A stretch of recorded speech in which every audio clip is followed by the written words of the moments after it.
I'm pleased to be joined this morning by a gentleman who's been making the news lately, John Earle Sullivan. John, thank you for joining me. Yeah, thank you for having me. We were just discussing before the show, a lot of people in your position, John, I think would be reluctant to come on and speak. So I think you deserve credit for doing that. How's Appreciate everything that. going in Utah? It's going well. It's going well. Obviously, since my arrest from the Capitol, a lot of crazy stuff personally. Just got through transition of moving, but things are pretty going pretty well. Other than that, how about yourself? I'm well. I wanted to speak to you because there are a lot of questions kind of circling your involvement in that. And you and I spoke briefly last night. You are under federal indictment, and you have instructed me, sort of obviously, that there are certain things you can't speak about. So during the course of this interview, if anything comes up that you feel you can't answer, you say that and we'll just move on. The primary thing I want to focus on are allegations that you are a member of Antifa. You did a live stream last night denying these allegations. Frankly, I was surprised to see you on live stream. There are a lot of people who were involved in that incident who remain incarcerated. That guy who had his feet up on Nancy Pelosi's desk is one notable example. You were right there when Ashley Babbitt was shot, and you've been arrested. You've been charged, but yet you're out. You said you're not on an ankle monitor or anything like that, and this court-ordered restriction on your use of social media has been lifted. Before we get into the answers of those questions, can you give us just a little background on yourself, perhaps for people who have been under a rock for the past month and don't know who you are?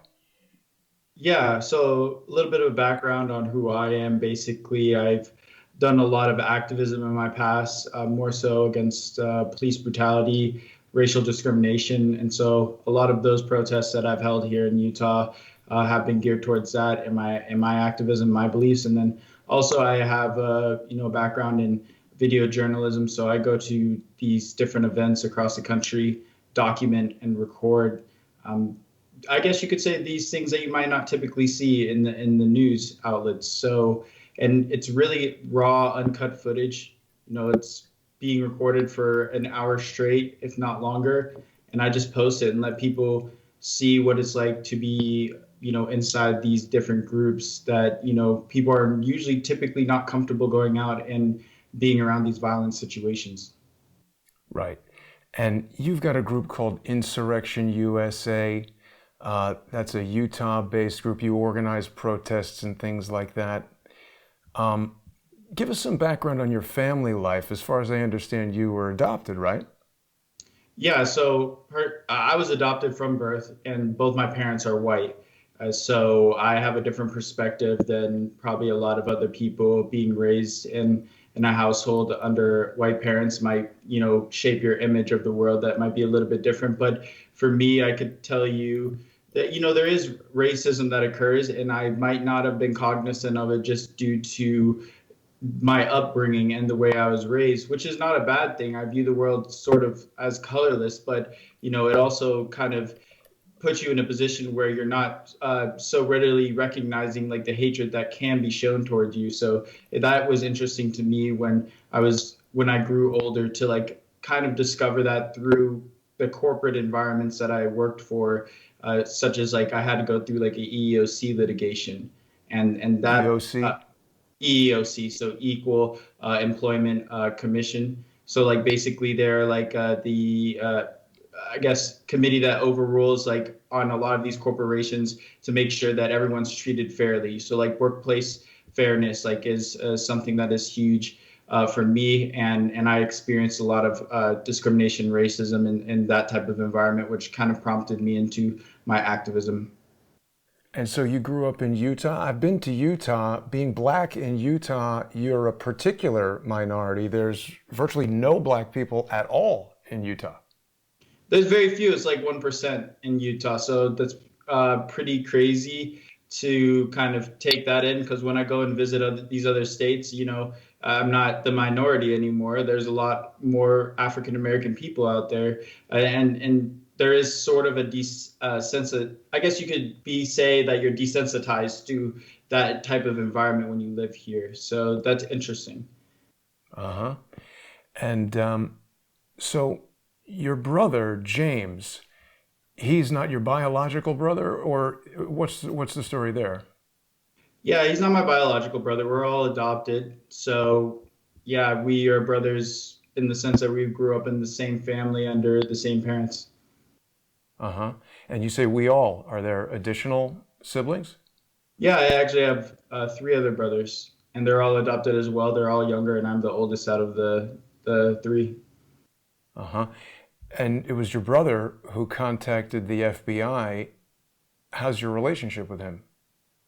So I find it funny because me and my brother don't have a relationship whatsoever. Like it's just non-existent. It's a lot of personal baggage, a lot of things that from childhood where I choose not to associate with him. And I can tell you like I haven't talked to him in probably like years. So that being said is, it's not that great, right? So How's the rest of your family feel that he contacted the FBI? It seems like these allegations were sufficient to bring an indictment. yeah, I mean, when Rudy Giuliani, is talking to your brother and they can spin whatever narrative that they want to, I can't really speak on too much of like the specific, documents that they have against me, and that will be disclosed in trial. But what I can say is like my family does not, is not in support of what he did because they're all complete lies. I mean, it's just everything that he has been saying is not true at all, and nor would he know. That's the thing because it's just we don't talk. So how would he know? Mm-hmm. So you said you've recently moved. Are you living in your own apartment? You're outside of the family home now? I've been outside of my family's, house for quite some time since I was 18. I haven't lived at home. So, and I'm 26 now, so quite some time. But no, I moved from, one city to the just a city over. So not that far, about like 18 minutes away from where I lived Mm-hmm. prior. And your family has a military background, isn't that right? Yeah, my dad was in the military. He was a lieutenant colonel, so he flew like attack helicopters, things such as that. Yeah, people are saying like he's psyops or whatever. I've never once known my dad to be in any of that, nor do I even know. To be honest, I don't know what that is, other than they are saying some sort of counterintelligence. You know what I'm saying? So that's my understanding of what they think my dad is in. But I mean, that's not the truth at all. I mean, he has no connections to the military anymore. It actually just lives quite simple life, to be honest with you. Mm-hmm. And so there was some confusion. The audience cannot see this right now, but this individual, this is not your father, or it is? No, I can tell you that's not my father. That's not my Okay, father. Yeah. very good. So that's good. I had mistakenly reported that this individual was your father. This guy was a general in the Air Force, also last name Sullivan and white, lives in Utah, not your father. So I'm going to retract that from an earlier report. Now, John, you also had some background in speed skating.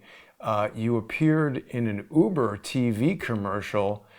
Can you tell us what was going on with that? How There's did that no come other about? time in my life Yeah, I'd be able to so do I this trained again. for the Olympics for 15 My dream years of was my to be a life. world So champion. I dedicated a good portion to inline speed skating and ice speed skating. Both kind of coexist together as far as like being able to translate your skill sets from one to another.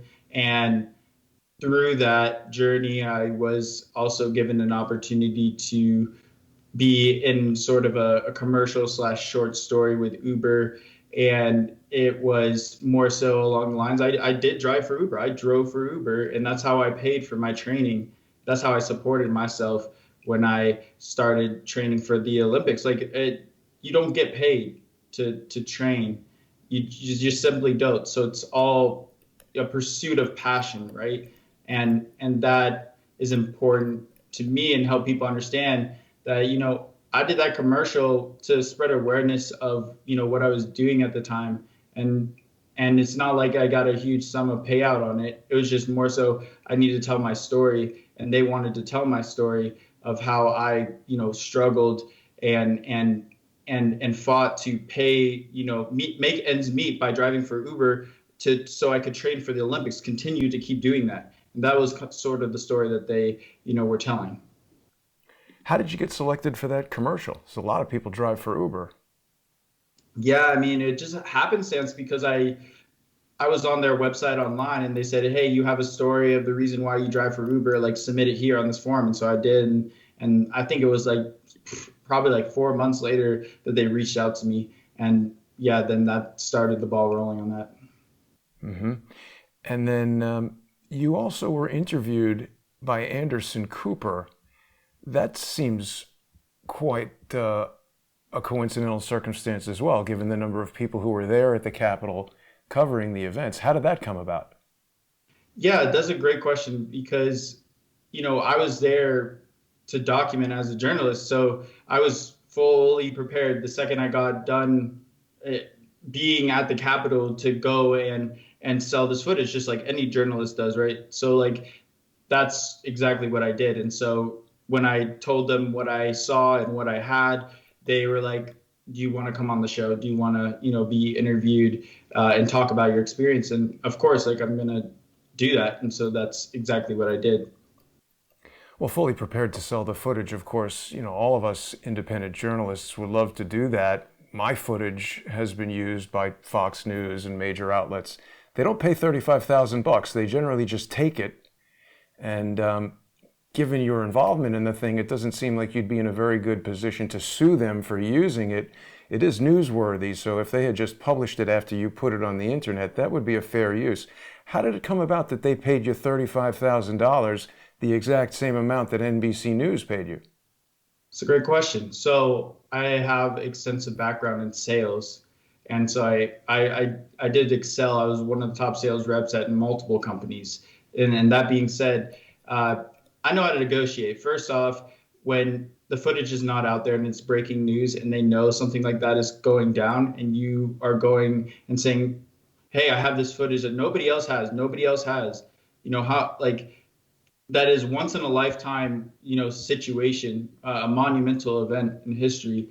I want people to understand is like that's how you negotiate. That's how you sell things. That's a part of being a freelancer or independent journalist, right? Like, and so I use my sales background to do just that, Does that make I sense? do agree that you're good at sales, but the issue is you've been federally indicted for a number of different crimes, including entering a restricted building and violent entry. It's against the law for criminals to earn money from their crimes. CNN and their lawyers certainly must know that. There's got to be more to that story. Yeah, so I mean, that being said, I'm innocent until proven guilty, right? I'm innocent until proven guilty, regardless of whatever charges have been brought against me. That will be spoken in the court of law, right? Like we will bash that out and prove my innocence in the court of law. That's basically all But I can why say. wouldn't CNN air? I don't want to get into the stuff you can't talk about, but it just seemed to me that CNN would be very risk averse and not want to get involved in paying someone who's accused. I mean, you're right there when Ashley Babbitt was shot. Um, there's a lot of reason to believe that you were involved. You said, "We're going to burn this shit down. We did this." Why would CNN buy this footage from you rather than just using it? Well, I can tell you this, that nothing that I have done in the Capitol do I regret. I was there as a journalist, and I cannot confirm or deny any of those statements. But what I can tell you is that I am innocent until proven guilty, and so they can buy the footage off of me. They can buy the footage off of me, and that's all within the ramifications of the law. Hmm. I guess that does also remain to be seen. Now, this girl who was with you, this woman, excuse me, who was with you, Jade, what is her name? Jade Sacker. Jade Sacker. And you use the moniker Real Jaden X. How did that Real Jaden X come about? And is there any relationship between her name Jade and you using Jaden X? That's a lot of conspiracy, but my yeah, That's just a Jade and question. That's not a conspiracy.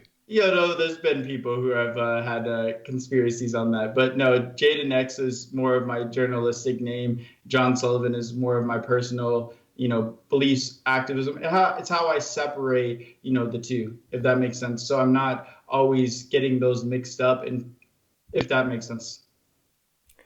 So there's no connection between Jade and Jaden X. No, there's no connection at all. None. Got it.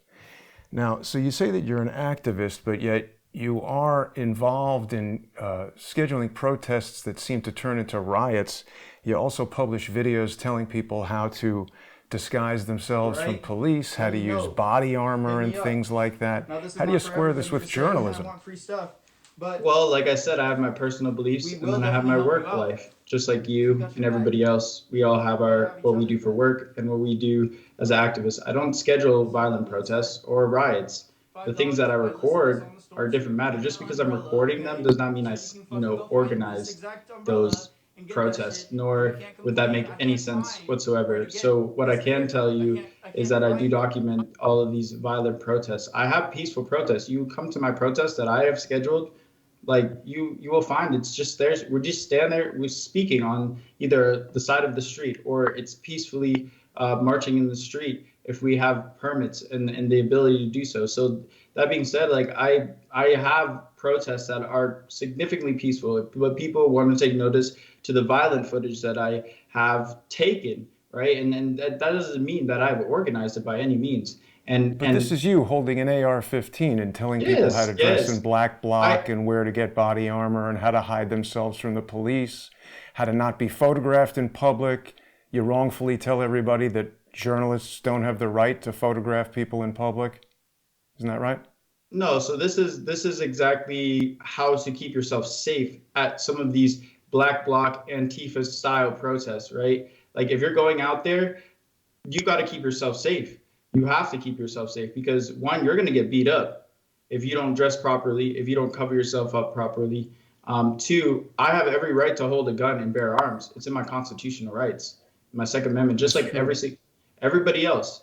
I'm not doing anything illegal with my guns. I'm not going out and wielding it in a proper way. I'm educating the public on specifically how to handle your weapons first off if you do choose to express your rights. And then I'm also educating people on how they are dressing at these types of protests. And I can tell you for sure, if you're out there as a journalist and you're dressed in the wrong fashion, and not only, I would say you should be worried about the police identifying. That's not the issue. It's about the other protesters identifying you as well, because they will specifically come after you, especially if you're recording. They don't mess with that. They do not mess with that whatsoever, and they will beat you up. And if you've read Andy Neo's book, No, have you read him Unmasked? I It's have.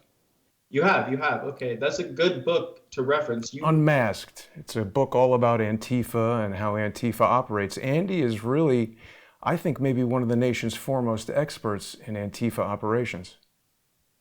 I would beg to differ on that because he's speaking from the outside, and a lot of things he's speaking from a perspective of, like, I've been at, take an example. He was in Seattle at in the Antifa zone out there, the decentralized zone, right, that they The took chop. over. Yeah, the shop. And he was speaking from a perspective of being from the outside on that. Like he went inside, but he was on the outside still. Like he was not talking to anybody of significance. Like he didn't know any of, like, the people or the leadership there. Like that But is did he more go important. undercover and blend in, and it took a little while before they realized he wasn't actually Antifa? He blended in the sense that he could walk amongst them in a march. That's the amount he could blend in. I can Hmm. tell you that a lot of this, he demonizes a lot of these groups in here that, you know, might not necessarily deem worthy of being demonized. There are groups that are deemed worthy of being demonized. I can tell you that, and I've faced them and I've seen them, but nor has he done interviews or taken statements directly from people within these groups. Like if you're just talking about it from social media posts that they've put out or from his, perspective, there's only so much you can get. Am I wrong in that assumption? So you know a lot more about Antifa than Andy know, it seems. I mean, I've talked to individuals who are actually leading and causing this violence. Like, and that comes out in my book. That will come out in my book. I can tell you that. But what one thing that I can say is that for me, it speaks volumes if you're able to get an interview with these people and sit down with them and talk to them and understand, you know, and give that perspective, not just your word of mouth, right? Sort of like we're doing now. Sort of like we're doing now. We're just talking, like two individuals, talking about certain subjects. I think that's important. Yeah. Now, just going back to what you were saying earlier about how to dress at protests and things like that, this was a permitted protest in New York City at City Hall Park in May of 2020. I went there just wearing regular clothing, and the police threw us out. Nobody was dressed in black bloc or carrying guns or wearing body armor. So it's an interesting contrast to what you were saying. You did a live stream last night. The court has lifted this ban on your use of social media. Can you talk at all about the circumstances surrounding that? I mean, obviously you're doing a lot of things on social media that it seems like the court might be justified in banning somebody until they're able to prove their innocence in court. Oh, I cannot talk. Oh, yeah, sure. I mean, I think that is against your rights in and of self. You can't ban somebody's use on freedom of speech. Like that's unconstitutional. And I truly believe that. I don't care who you are, especially until you're proven, guilty on those subjects. It doesn't matter until you have your, court hearing. The whole point of being, bail, right, or released in that circumstances is to protect the public. If you're not a danger of the public, then it's just simply not, valid to ban somebody off of social media. Got it. So telling people how to evade the police and how to use guns and body armor, that's fine. But if you're the president of the United States and you question anything about the election, it's totally okay to be banned for life from social media, right? Well, take this as an example. Trump is not being banned by the federal government. He's not. That's not an unconstitutional thing. The government is not placing that burden on him. The individual social media company as Twitter is, right? Like that's the difference. They're making that decision to ban him, right? So is unconstitutional. I believe so. But what I am saying is there's two differences in that subject. You're making a comparison between a company banning No, Trump. I acknowledge that's quite clever of you, John. I agree. That is a company doing it, not the government. It raised an interesting point that Twitter would seem to have more power in this case than the executive of the federal government. That's a bit of a disturbing circumstance. I agree. I have to say, John, you're an intelligent guy. And when is your next court hearing? I believe my next court hearing's at the end of this month. Uh-huh. And you're free. Sorry. It's just a follow-up hearing. It's not. They don't have any court or trial dates scheduled as of yet, just because of COVID. Mm-hmm. And so, do you know at all why this guy who was sitting at Nancy Pelosi's desk remains in jail, but you who were, in there saying, let's burn this place down, and right there at the tip of the spear when Ashley Babbitt was shot, you went past police lines, did a lot of the same stuff that guy did. How come you're allowed to broadcast on social media and that guy's rotting in jail? First off, I mean, like I said, I can't confirm or deny any statements that were made there. I mean, nor do you see me physically saying anything in that video, right? Like you don't see my face, you don't see words coming out of my mouth. But what I can tell you is I was there for journalistic purposes. Nor did I am a threat to community whatsoever. The guy who's sitting in jail right now, I can't speak for that. But what I can say is he wasn't there as a journalist. He was sitting there in Nancy Pelosi's desk, flaunting with his feet up on the desk, and like he was probably one of the people saying, hang Mike Pence. That's all I can tell you is like that's what he was. Well, let's there. not speculate about that guy. If we're so, even though it sounds exactly like your voice, it's got your Jaden X tag on it. It's recorded on your camera. You're basically stating right here that you didn't say those things. So you're not going to. I'm not asking you to incriminate yourself. I can't confirm and deny it, but what I can say is that I was there for video journalism in and itself. I was there to document and record a moment in history. Like that is what I can say. And he was clearly not there for that. Like you can see that, or so that's the difference between me and him.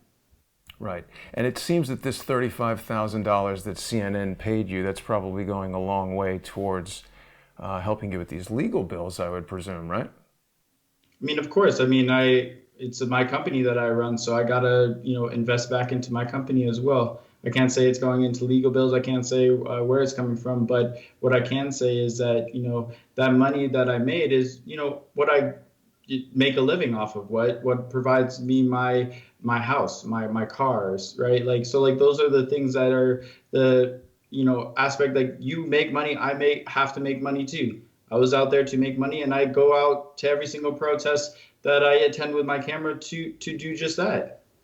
Hmm. So tell us, you're wearing a lot of different T-shirts here. You're affiliated with a bunch of different groups. What is the nature of this group? What's the name of it here? Black Fist Coalition? What's that? Yes, that's so that is actually my activism, right? That is my activist group, which is the Black Fist Coalition. Your activist group. So you run that, or Insurrection USA? I can't talk about in the other group, but I can talk about Black Fist Coalition just because of court orders. But the Black Fist Coalition is my civil rights organization, which I run. Okay. So you run a bunch of different organizations. Getting back to Andy No for a second, it's interesting. You know, Joe Biden, during a debate with Donald Trump, he said that Antifa is an idea. What do you think about that? That Antifa is an idea. Yes, I agree with that. I think it's very naive for people to say Antifa in a context, or it places a lot of burden on a lot of groups that might not even have that problem, those violent issues. They're not the ones causing violence. They're saying Antifa, as far as, let's just example, every group that goes out and protests on the left. That's completely untrue. Go and find those specific groups and state them by name. Like, that is important. Understand who is actually doing this violence. Just like, let's say I have the Black Fist Coalition, right? Nor is it Antifa. So if you're going to talk about that, I would say, could you tell me one group in Washington, D.C. that, holds protests? And besides Black Lives Matter, we can all say Black Lives Matter and Antifa. What other groups in D.C. are protesting that's on the left? Hmm. I think I agree with you that Joe Biden spoke pretty accurately when he said that Antifa is an idea, not an organization. It's important to remember that Joe Biden is a lawyer, or, well, at very least, he plagiarized his way to a Juris Doctorate, and he knows how to speak very carefully. I think Andy No's book sort of confirms this, that Antifa is an idea, not exactly an organization. There's no board of directors, there's no CEO, right? Yeah, that's correct. That's correct. So by 100%. that measure, it would be impossible for you or anyone to be a member of this amorphous non-organization, but you do seem pretty aligned with their ideology. You've got your own group, Insurrection USA, that you can't talk about. You've got this other group, the Black Fist Coalition. It seems like you have a lot of the same ideas as this Antifa idea, right? Well, what are Antifa ideals? That's the question. Ideas? I don't know. You tell me. You know more about it than Andy No. When I read his book, I thought he was an expert. Well, I would like your take on sort of their political ideology. Like, what is their I beliefs? don't know Like, what? anything about it. I Hmm. invited you on here because you said that you're not part of it. I mean, what I see is a lot of people marching down the street in New York City wearing the same kind of clothing that you were wearing in that video. Maybe they're viewers of your social media posts. And, I don't know. I want to learn more about it. It's part of the reason why I interview guys like you. Of What course, are of their course. ideas? So there, Andy talks about Black Bloc, right, in his book, and Black Bloc is exactly how I'm dressed there. That's not an Antifa thing. That's not a political, ideology or belief. That is a tactic which they use. It's called Black Bloc, and it's able to just, yeah, help keep things anonymous, help keep the crowd, or blend a crowd together and give everybody like sort of like this sense of everyone is the same. So that's what that tactic is. So when you're seeing people dress in black, it's not Antifa. It's called Black Bloc. And Antifa, does stand for anti-fascist, but you could say there's a lot of fascist things that they might do. But what I can tell you, it's just a label that is placed and that is utilized to, take a group of people and place them all in one spectrum. Just like people could say Trump supporters. Okay, Trump supporters are, Proud Boys, or Oath Keepers, all these far right groups. The same is done for the left. So the left has, specific organizations and groups that they operate under, but it's all under this label that's so-called Antifa or BLM. And then same with the right, Trump supporters, just generalization. Does that make sense? So the beliefs are different for each group. Right. So you think Trump supporters are Proud Boys and Oath Keepers, and that's it, right? I mean, there's many other groups. I don't know every single one off the top of my head, but there is a vast majority of groups that people are placing that burden on. When I can tell you, the burden on is just like they're the extremists, right? I'm saying everybody on the. Wait. So you're saying people are placing a burden on extremists. Let's take a step back. Trump supporters are extremists, you're saying?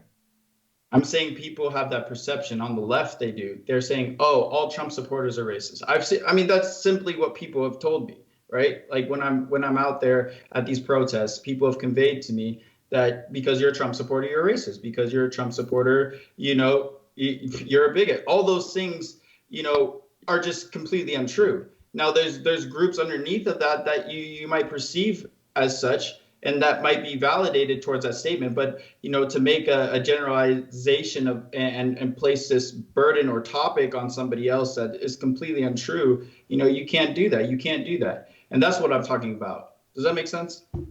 Well, it sounds like you're making a generalization about Trump supporters. How is that any better than anybody making a generalization about you or anybody else? I'm not making a generalization. How would that be? Well, you're telling me that you go to protests and people tell you that Trump supporters are racists and that this motivates you to be an activist who, frankly, has become one of the most prominent with regard to this January 6th event. You were right there when Ashley Babbitt was shot. You sold your footage, $70,000. I can tell you that's a lot of money. I'm just trying to get a better understanding of where you're at on all this, John, because, one thing that you and I have in common is that I was there on January 6th as well, and I was doing a lot of the same things that you claim to be doing, covering this historic event. I didn't break the law to do it. I didn't enter a building. I didn't, challenge the police. I didn't tell people to burn shit down. I actually told people to stop breaking things. I think there's a real difference in the way you and I approach journalism. I think we both approach it in the same way. We do obviously have different tactics, and obviously I, got, footage on scene that you didn't get on scene, and that doesn't mean that anyone's better than the other. What I am saying is the very fact. I mean, I guess we were even talking about how am I placing these people in a category as like being, racist or bigots. I'm not placing that burden on them. I'm saying other people have said it. So like, I'm asking kind of you again, like, how am I specifically saying that these people are racist? I'm stating that other people, this is what I've been told by other people, and this is the perception that is perceived on the left. Mm-hmm. Does that make sense? So how am I personally doing that? You're telling me that other people tell you, I have to unravel what you're saying a little bit because I'm not sure that I'm prepared to answer that. What's up with this orange bandana? It seems to me, John, a lot of people who showed up on January 6th were wearing clothing that doesn't look like the type of clothing I typically see Trump supporters wearing. And frankly, most Trump supporters that I know, particularly those under the age of, say, 40, like this guy, are very opposed to the face mask.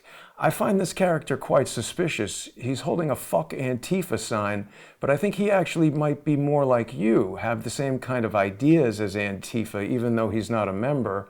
The orange bandana perhaps could be used by other people who share those ideas to identify him as an individual who's in disguise, perhaps infiltrating this peaceful event. Now, there's an old guy with a mask on, but as you look around, most of these peaceful Trump supporters, they're not wearing masks.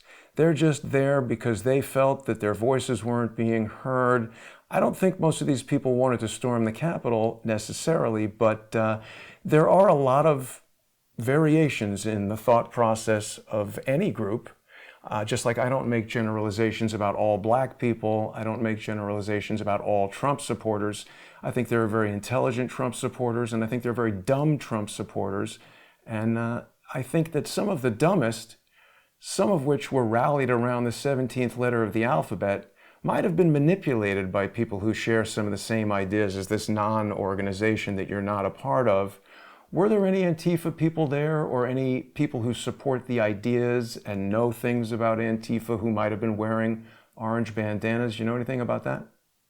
I wouldn't know anything about that. I was there only with Jade, so I had no idea of anybody else that would have been there. I only talked to a handful of people, and in those handful of people didn't give me any inclination that that was the case. But as far as an orange bandana, I mean, and for me, unless there is specific evidence stating that Antifa specifically or a specific organization was going out there with orange bandanas, and they made a statement saying that we're all going to wear orange bandanas, and that is like that's going to signify that we are together. You know, then I can get down behind that speculation. But I mean, unless that's something that has been put out there, I just can't foresee that being a thing other than just a theory. Or you can't even foresee that. You can't foresee that. I mean, you're pretty involved in these. Do you have proof on that? That's my question. Do you have proof that I look at evidence, and that guy right there represents evidence to me that he was not a Trump supporter, but rather an Antifa supporter, even if he's not a member, who was there just wearing a Trump hat to disguise himself and infiltrate the crowd. Now, you've said previously that you did that, right? You put on Trump gear and you infiltrated a Trump supporting crowd. Isn't that right? Oh, I bought a Trump hat at a Trump rally the day before, and that's where I was wearing that Trump hat because I literally bought it at the rally, so I showed up without a hat in the first place. Like, but you wore it while you were there. So I mean, think... I can wear a Trump hat. I was documenting the event too. I have all my footage. I'm just walking around. I posted that online. So that's the fact that you think infiltrate. No, it's not infiltration. It's literally. Well, you didn't show up in black bloc and try to tell people, "Hey, I'm here to be part of your peaceful protest." You put on a Trump hat and you disguised yourself as a Trump supporter. I actually did wear black bloc. I did wear black bloc that day. Like seriously, and still even at the Capitol, I did. I didn't pose as nobody. I dress exactly as I dress always. Just because it's just I just feel comfortable in that gear. First off, I wear tactical pants, and those have like pockets so I can fit my camera equipment in it. Like those things are just like for me, it's just what I wear. Mm-hmm. And is this a picture of you on January 6th? On January 6th? Well, I mean the fact that it says the state of Utah. Oh, state of Utah. I didn't see that. Sorry. Yeah. So this is you elsewhere. Forgive me. I'm doing a lot of things here to keep this show going. Oh, no, it's chill. It's okay. No, that's the state of Utah, and you can't bring a gun to D.C. But in Utah, you can open carry in the middle of downtown. You can have a round in the chamber. I'm just expressing my Second Amendment right. Mm-hmm. Well, according to the indictment, you also can't forcibly enter a building and be there when you're not supposed to be there and sell footage from things that you've done that are against the law. Speak on that, but I was there as a journalist and I sold footage based on my journalism, just like everybody else does. Right. Well, John, it's a bit of a pickle you've gotten yourself into. Aren't you also facing criminal charges for some violence that broke out at a protest in Provo? I am facing criminal charges for protest in Provo. Same situation, recording, had the best footage of it. The only person who had footage of what was going down and got placed to blame on. That's just kind of how the cookie crumbles. But I still will have my day in court in that as well. So, right. So you're just an unlucky guy who happens to be in the wrong place at the wrong time twice. I mean, you could say the right place at the right time to get the footage both times something happened that really doesn't happen quite often. So, I mean, at the mere fact that they want to target me with no specific evidence saying that I did any of those things that I guess brought those allegations forth upon me, like that, like I said, that's going to be proven in court. Like that's all going to be disclosed in court. And when I get acquitted of charges, like what will people say then? Well, it hasn't happened yet, but you seem very Neither have confident I that it found will. guilty. Neither have I been found guilty. So But there saying is a that lot of evidence that you did this stuff. I mean, I heard there somebody who is, sounds there's not. exactly like you saying, let's burn this shit down. We did this, hugging that girl Jade, saying we're making history. That's going to be hard stuff to refute in court. I don't know. All I can say is that will be proven in court. That will be proven in court. What will be And proven in court? whether I'm guilty or not. That's as simple as that. I am innocent until proven guilty. And just like anybody else who has to go through any type of judicial process to prove their innocence, well, I don't have to prove my innocence. The court has to prove that I'm guilty beyond a reasonable doubt, right? Fair enough. You're absolutely right. In the case of Julian Assange, he's been put in prison for things that he's done that he says are journalism. And I think a lot of people agree with that. How do you feel about that? I actually don't know who that is. You don't know who Julian Assange is, and you're a I don't. journalist. I don't. I'm sorry. I'm not really. I'm going to have to I retract my statements pertaining to your intelligence, John. That's amazing to me that you don't know who Julian Assange is. I mean, there's things I don't know, and I'm willing to admit on that. So I'm not trying to claim that I know everything. I think there's a lot of things that you don't know, John. Have you ever heard of something called OFA? No, I have not. It's an interesting interview. I have to commend you for agreeing to do it. I think of all the things that people could say about you, you're definitely fearless. I don't know if that's a strength or a weakness, but we're going to be watching your trial quite closely. Is there anything else you'd like to say, John? Yeah, I think that people need to understand specific groups that are actually causing the violence and the actions that are taking place out there on the streets and educate themselves on those. It's very easy to find. It's very easy to find. It's all on social media. It's all out there for everyone to see. Just like what happened at the Capitol was on social media prior to this, and I mean, no one really took any notice to it. Wait a minute. What do you mean it was on social media prior to this? Planning for what happened at the Capitol? Yeah, flyers that were being passed around by various groups saying that they were going to storm all capitals on January 6th. Like that was a thing. So how could it have been incited by President Trump if it was being advertised on social media days before he made that speech? See, I'm not saying that Trump was the sole person that incited whatever violence took place. I'm not saying that. That was never a statement out of my mouth. But what I can say is that, there were people and groups that were coordinating this well beforehand.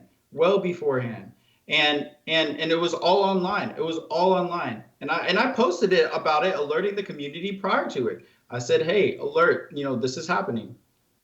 So you knew that this riot, this storming of the Capitol was going to happen well before Donald Trump gave that speech. You posted about it on social media, but yet the narrative that's most prevalent is that Donald Trump incited the riot.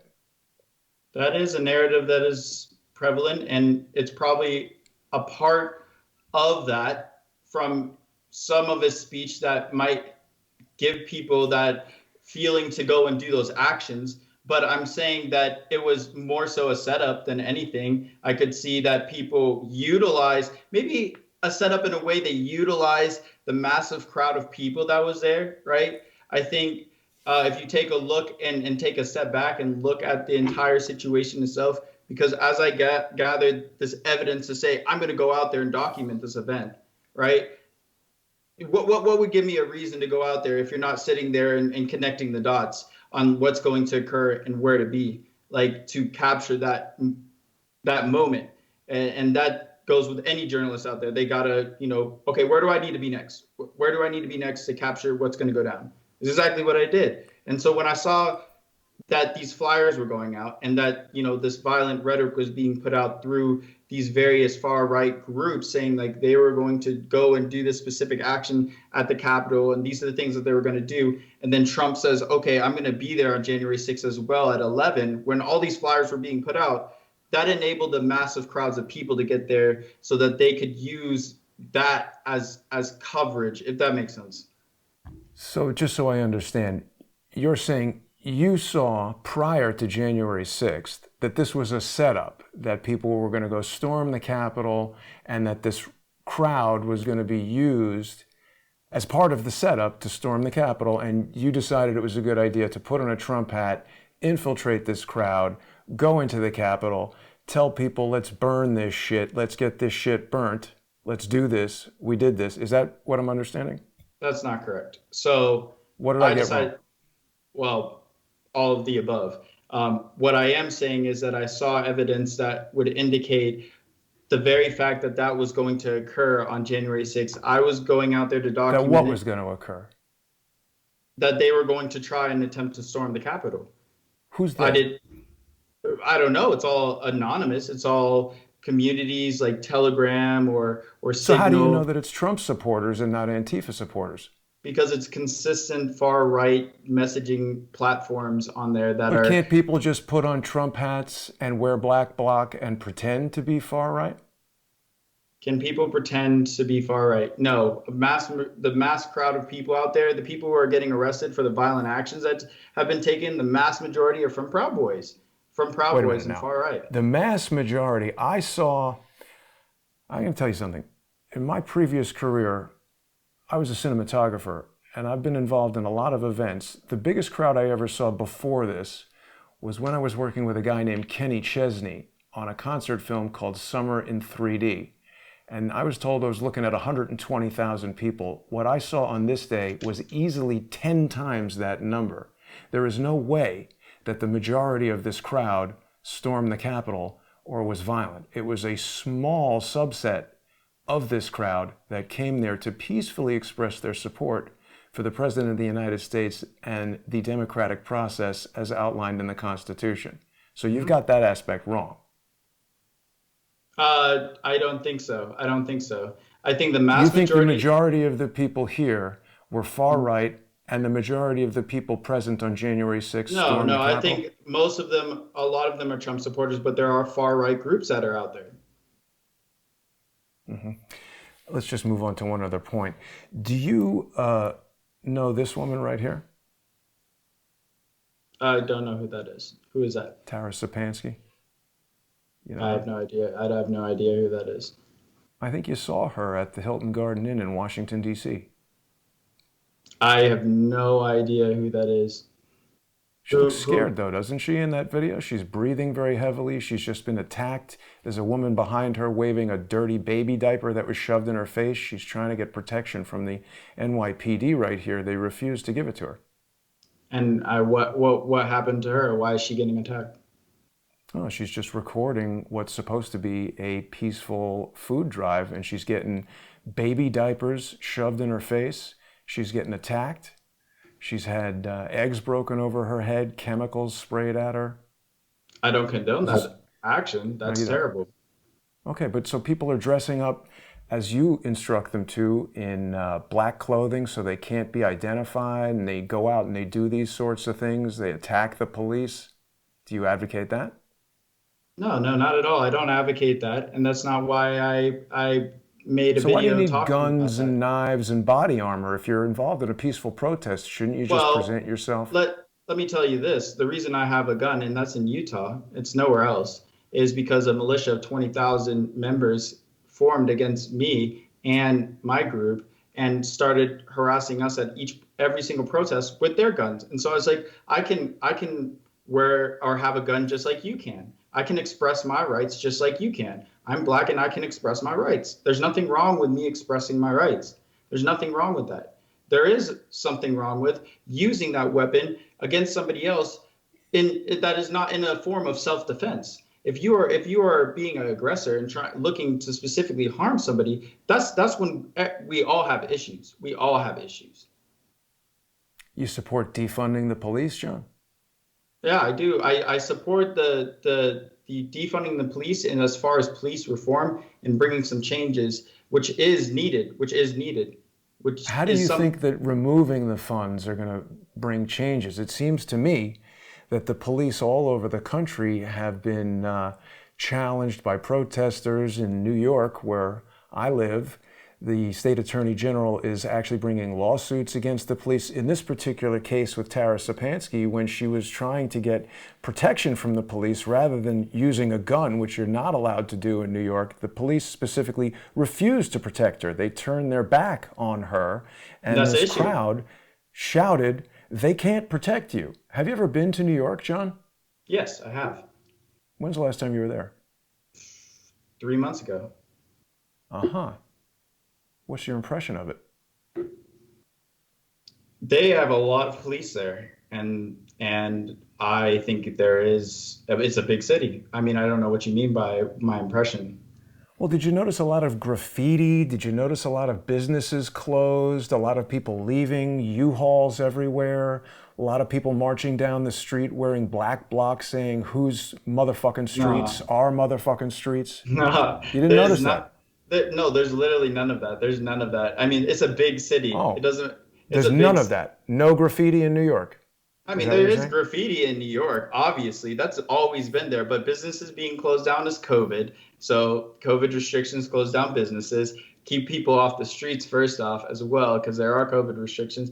And then also the fact that you think that there's people in black bloc marching all around all the time, that's completely untrue. Because I can tell you I didn't this, say all the time. well, okay, most of the time. If the I very didn't say fact, most of the time. okay, Certainly well, what did during you this say? protest that Tara was covering, there was. When's the first time you went to New York City? I mean, there's not usually a I've lot been of there a graffiti lot. all over the place. I've been there a lot. I've been there a lot. I mean, my family used to live in New York, so I don't like I went there to visit them several times. What I can say though is like I've been to protests in New York City, and the second a protest starts, or even a speculation of it, there's thousands of police vans with riot cops waiting to shut that protest down. So there's literally none of that occurring.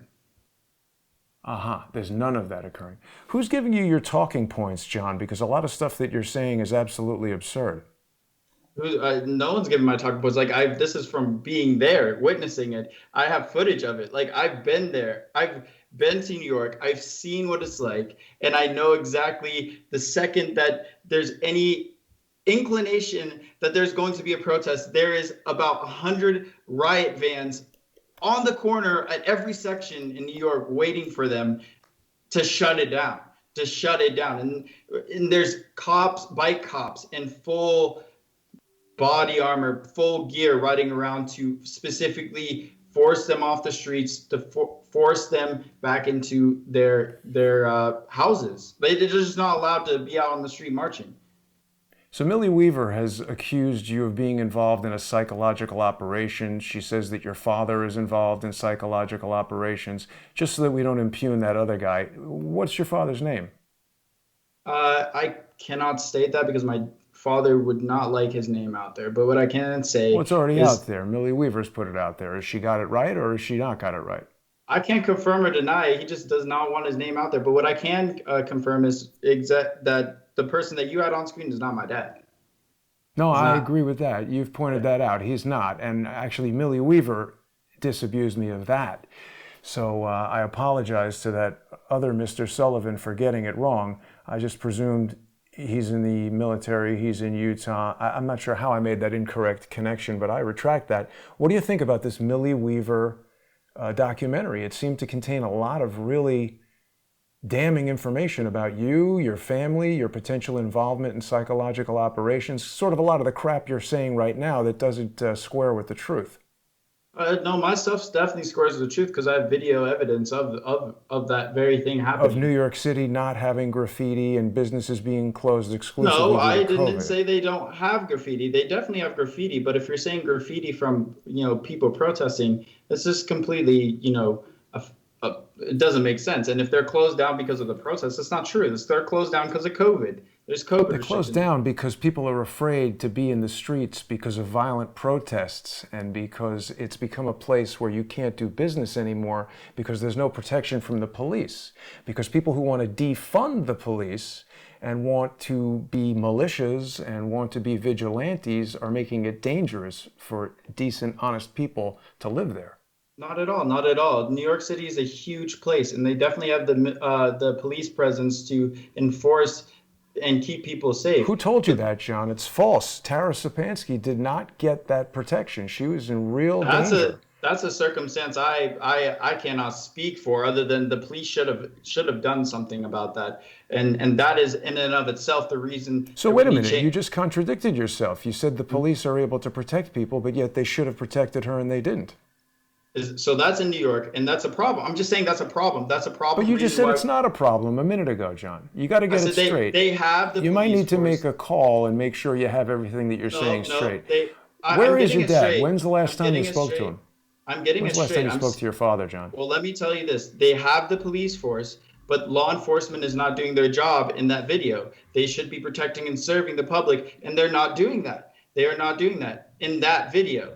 There's not, every single circumstance is not going to point towards what I'm saying. But if John, you play I've been walking video, the streets of New York City for 30 years, and over the last 12 months, it has deteriorated due to violent insurrectionists like yourself, who may be not part of Antifa, but share a lot of the same ideas. You're an extremely dangerous guy, John. I've never done anything that's violent. I'm a very peaceful person. You don't think putting out a video instructing people how to use firearms and how to wear body armor and how to hide themselves from the police is not inciting violence? It's not inciting violence. That's an education video. But telling people we're going to walk down to the Capitol building, that is inciting violence. At least in part. When did I say that? Well, you said that Donald Trump was part of inciting the violence on January 6th. I said he's part of it, for sure. So you're not part of inciting violence for making videos instructing people how to use weaponry and body armor while in disguise? Right? First off, not at all, because there is weapons training for safety. So and are you a certified firearms trainer? I don't or are need you to a be goofball certified on the internet who just likes to need incite be people to violence? That's not inciting people. That's educating people on how to properly handle a firearm. And how is Donald Trump not educating people on how to exercise their rights as Americans? I mean, what statement are you specifically referring to?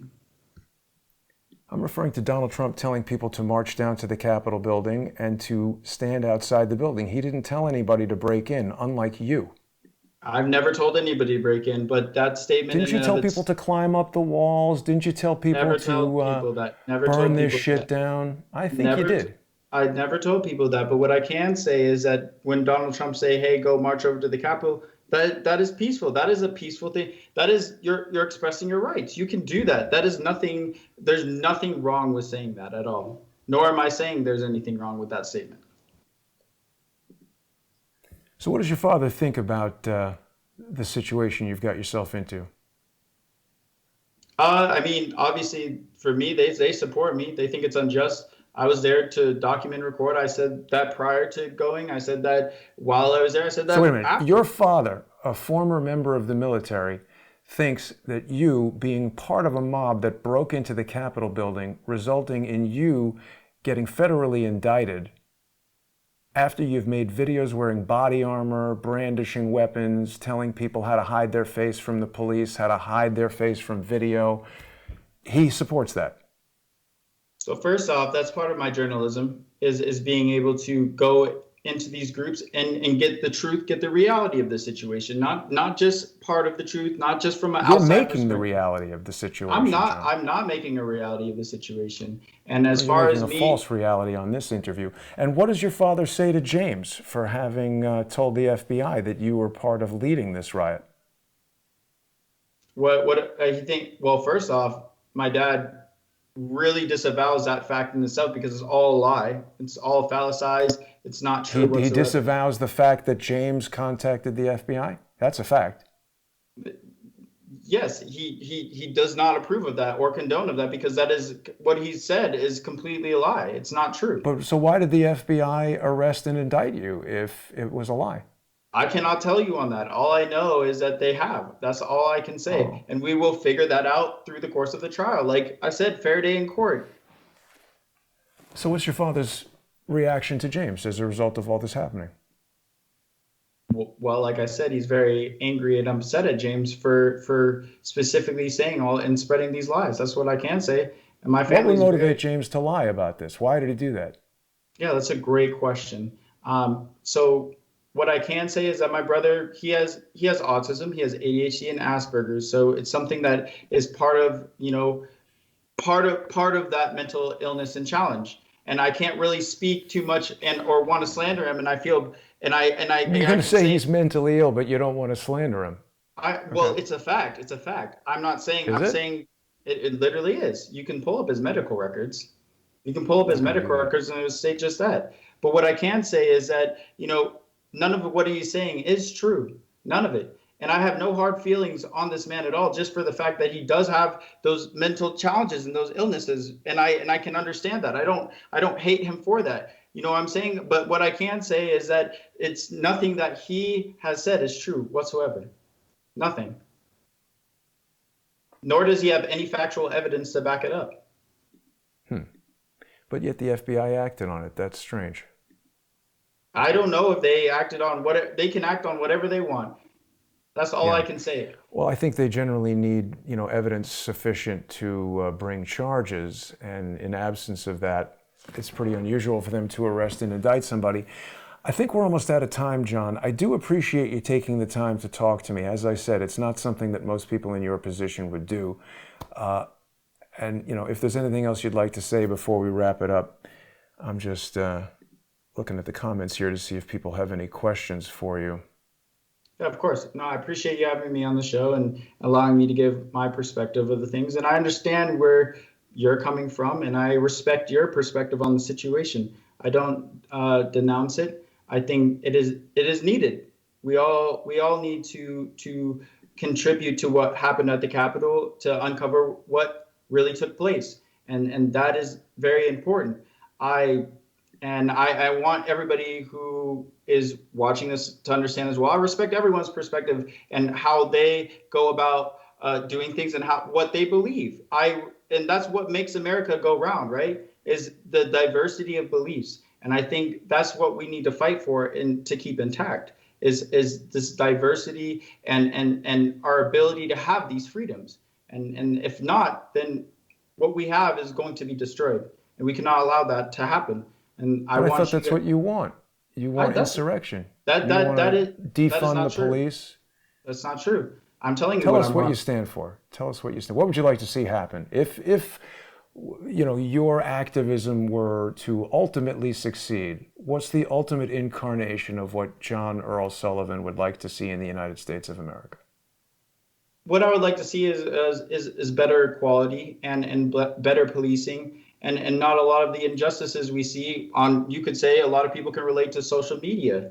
I would like to see the ability to have free speech and not be controlled by these major tech corporations that are basically gods in the sense that they can deem whatever narrative they want to place on the situation and story itself. So they can erase your entire history off the face of the earth by banning you from the internet.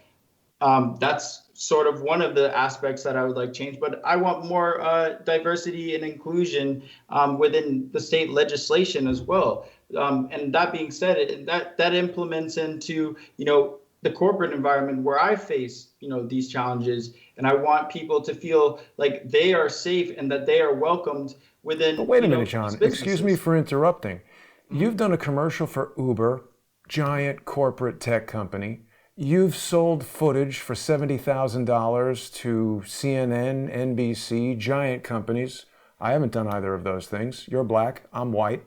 2008 to 2016, we had a black president, or at least 50% black president. Aren't there opportunities for black people in the United States? Is it There really are that bad? there are opportunities, but it can always get better. It can always get better. And don't forget that we did have to overcome those boundaries as well. I'm not saying that that's the only thing. What I want boundaries? boundaries. 2016, Barack Obama, he was the president. Major Okay, boundary overcome. I think first we time. had reached a level of racial equality in the United States, not to say that it was perfect, but we were making really good progress, I think, before all these violent protests started and all this racial division was being highlighted every day in the mainstream media and in social media. What about the fact that Black Lives Matters was started by three anarchist Marxists who support, these violent criminals like Assata Shakur, and they've said they're ideological. Do you know anything about that? Do you know who Joanne Chesimir is? I don't know who that is. Okay, No, so you support Black Lives Matter. You go on social media wearing I black blonde. You don't support Black Lives Matter? I don't support the organization. I don't have You don't affiliation. support Black Lives Matter? Say I that for did. me. The organization, I don't support Black Lives Matter. I support the statement. I support the statement, but I don't support the organization. I Well, I don't think know any them. reasonable person would support the statement that Black Lives Matter. I think every person's life matters. But if I say that, I could be accused of being a racist. So you don't support Black Lives Matter. And you They've don't never know done who any. Joanne They've never Chesimir done is. anything for me as a black man in America. Literally, that's So what you they only stand. support people who have directly done things for you. You must love CNN and That's not NBC. true. That's not true. That's not true. But I'm saying I don't support them because they stand for Black lives, but they never do things for Black lives. I've never seen that personally in my life with not only myself, but the people around me, right? People around me who are Black, who do try and seek some sort of help from this corporation that says that, or nonprofit that says that they are in support of Black lives, that they're here to, have a better or more equal system in America and help uplift their voice. And that's not happened. I've not seen that, period. And so I'll tell you that that they're means, neither a corporation nor a legitimate nonprofit. They are, like Antifa, an idea. sure, if they're an idea, I know that they are a nonprofit, but what I can say is that specifically, I don't support the organization because I don't know those people. I don't know them. They've never contacted me. So how can I support it? I just can't. I don't believe in what they are, saying. So you only support people who have contacted you and help you. You must love Anderson Cooper. Not true. Not true. I'm saying that from my perspective, why I don't support Black Lives Matter is because I've not spoken to them, first off and foremost. Second, I don't believe in what they stand for. I don't believe in what they stand How for. does it differ from what you stand for? Well, you tell me on that. You heard what I How stand can for. I tell you? You've How heard does what I Black stand Lives for. Matter differ from what you stand for? How does it differ from what I stand for? It differs in the very fact that, I stand for equality and creating or bridging this gap between the divide where they're literally creating a divide. They're creating a divide, and that's not okay. I don't What are stand you for. doing? I hear I don't. you in Provo, Utah. You speak much differently than you're speaking to me right now when you're addressing a crowd of Black Lives Matter supporters. You've got your fist in the air. That's the same symbol that they use.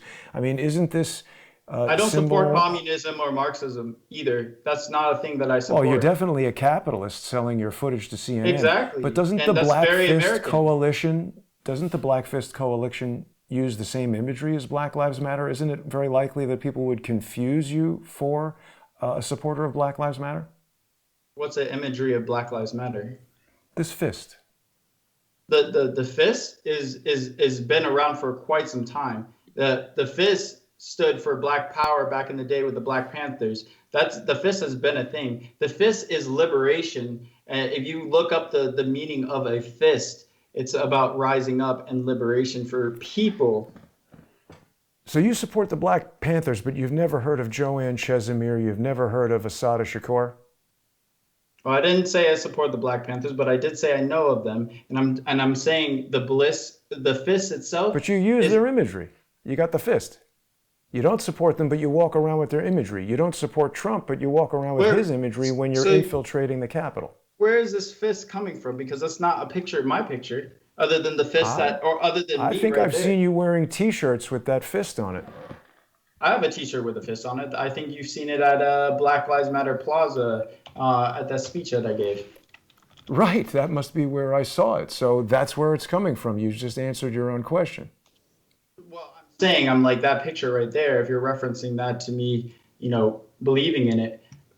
I mean, the fist is a thing that has been used well before Black Lives Matter. That's not a Black Lives Matter symbol. But doesn't it blur the line? Oh, sure, it's a Black Lives Matter symbol. They use it.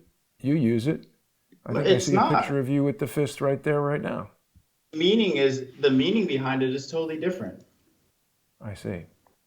Well, You're that's what I'm saying. There's a lot of false information there in and of itself. Like the fist has a meaning in and of itself, and nor is that solely owned by Black Lives Matter. Like it's just not true.